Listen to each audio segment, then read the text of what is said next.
সুইজারল্যান্ডের দাভোসে বিশ্ব অর্থনৈতিক ফোরাম সম্মেলনে প্রধান উপদেষ্টা ডক্টর মোহাম্মদ ইউনূসের আরও একটি ব্যস্তময় দিন। ফোরামের প্রতিষ্ঠাতা ক্লাউস শোয়াবের সঞ্চালনায় বৃহস্পতিবার অংশ নেন বিশেষ আলোচনায়, যাতে উঠে আসে ছাত্র জনতার অভ্যুত্থান আর বাংলাদেশের চলমান নানা প্রসঙ্গ। ডক্টর ইউনূস বলেন, তরুণ প্রজন্ম চায় নতুন বাংলাদেশ, আর তা গড়তে প্রতিশ্রুতিবদ্ধ অন্তর্বর্তী সরকার। বাংলাদেশে যা হয়েছে তা থেকে শিক্ষা নিতে পারে অন্যরাও। প্রধান উপদেষ্টার মন্তব্য, গত 15 বছরে হওয়া নির্বাচনগুলো ছিল ভুয়া। দেশের বাইরে লুটে নেওয়া হয় বিপুল পরিমাণ অর্থ, ভেঙে পড়ে রাষ্ট্র ব্যবস্থার সবকিছু।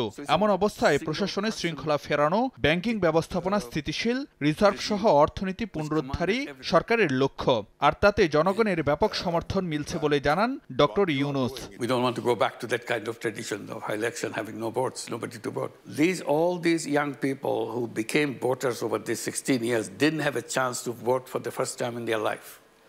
Older generation, probably in some past years, they have voted, but this very unfortunate for this young generation, which is a very different young generation. If you look at the whole economy, the estimate came $16 billion per year over 15 years. Per year, $16 billion has been shifted away.